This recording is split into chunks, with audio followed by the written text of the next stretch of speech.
You ask Tiger to solve. This deals with linear equations with one unknown. The final result is x equals 1.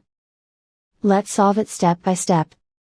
Group all x terms on the left side of the equation. Subtract 28x from both sides.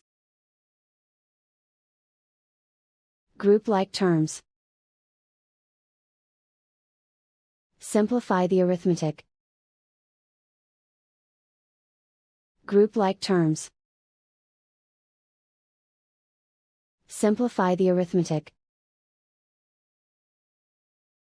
Group all constants on the right side of the equation.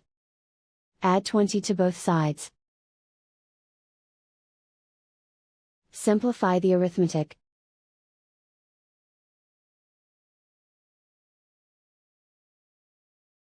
Isolate the x. Divide both sides by -10. Cancel out the negatives. Simplify the fraction.